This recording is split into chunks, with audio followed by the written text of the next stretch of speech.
You have an opinion. Someone shows you evidence that you might be wrong. What happens next?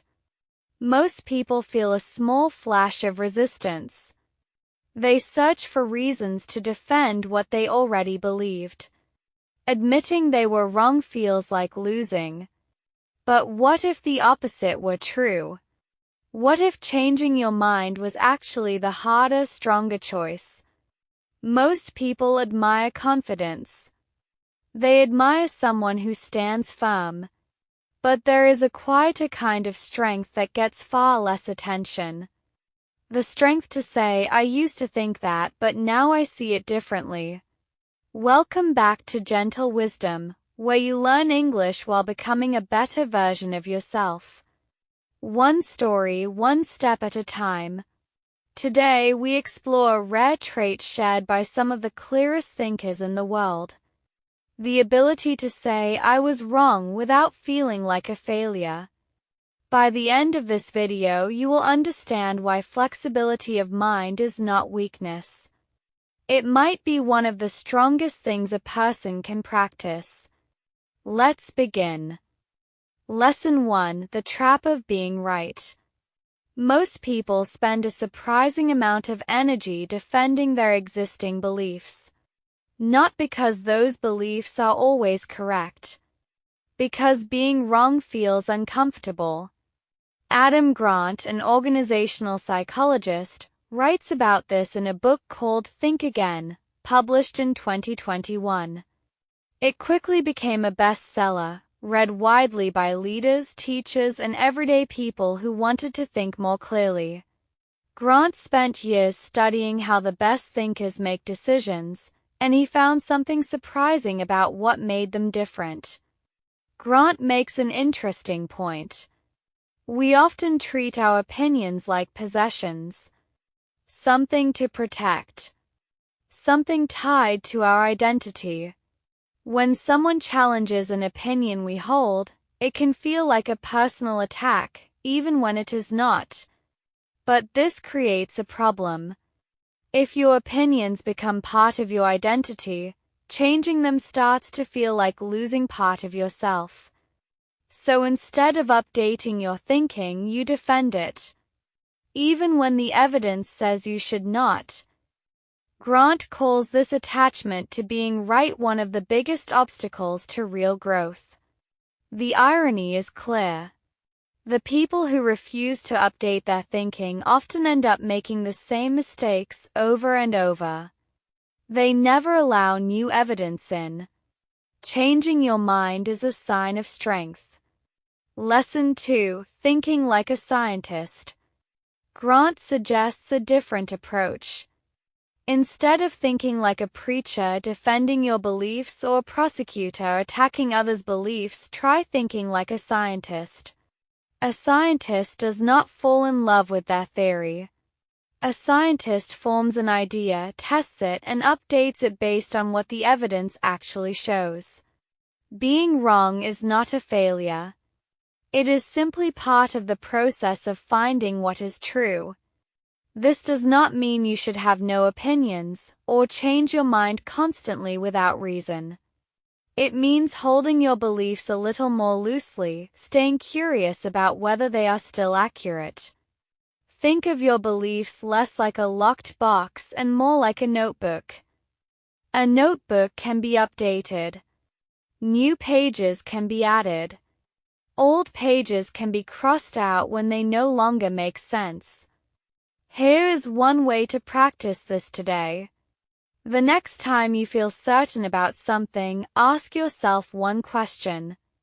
What evidence would change my mind?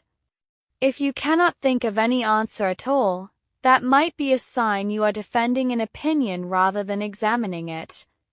This single question works like a filter. It separates beliefs you are genuinely confident in from beliefs you are simply protecting. Lesson 3: Lee and Dev. Think about two people working on the same team, both certain about their approach to a project. Lee believes her plan is the right one. When a coworker raises a concern, she feels defensive. She explains why she is right again and again instead of truly listening. Over time, people stop bringing her new information because they know she rarely changes course.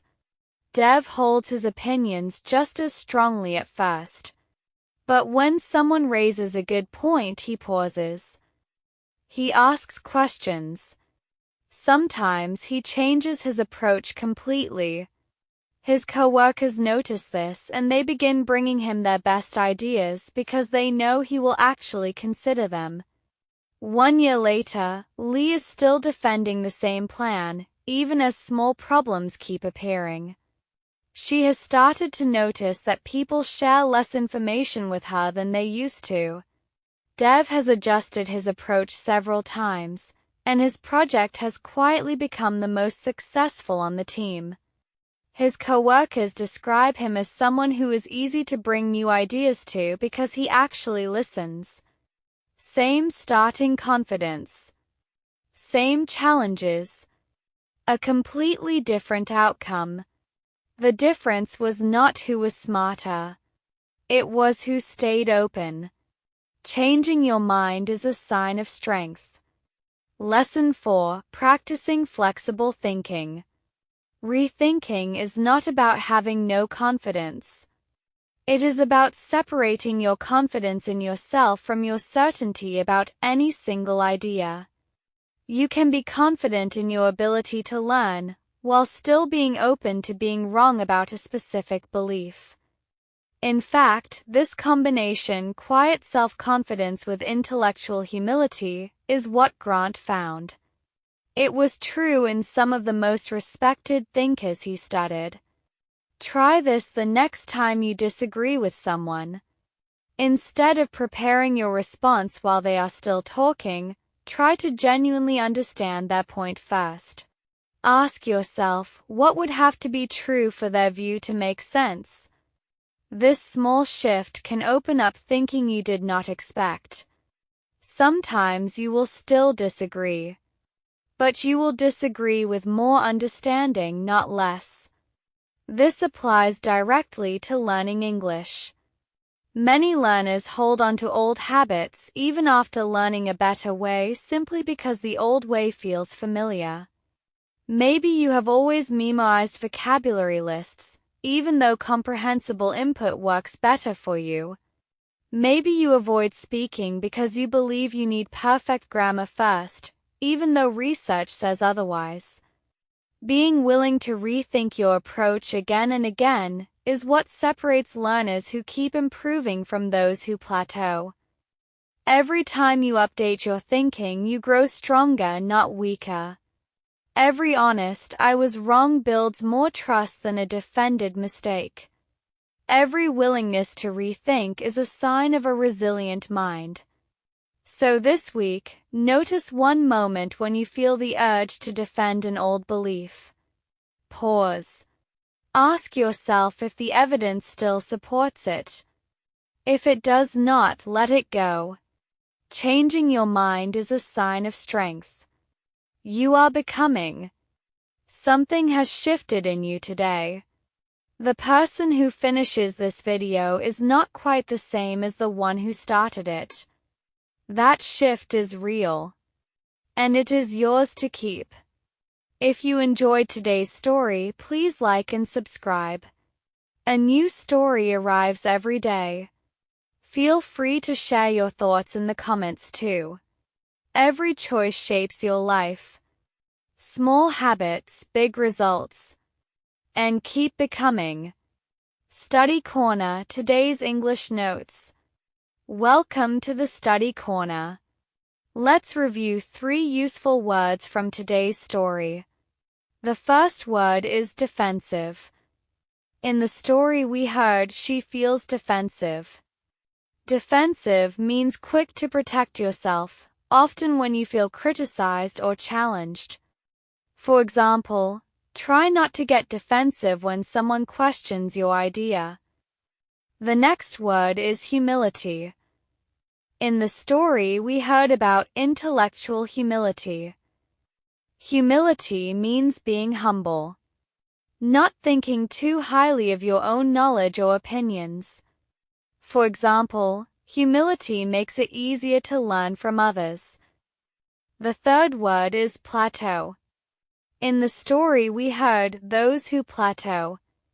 To plateau means to stop improving after a period of progress, staying at the same level. For example, many learners plateau when they stop challenging themselves. What was the most useful thing you learned today? Or is there anything you want to know more about? Share your thoughts in the comments. Small steps. Every day. You are doing well. See you tomorrow.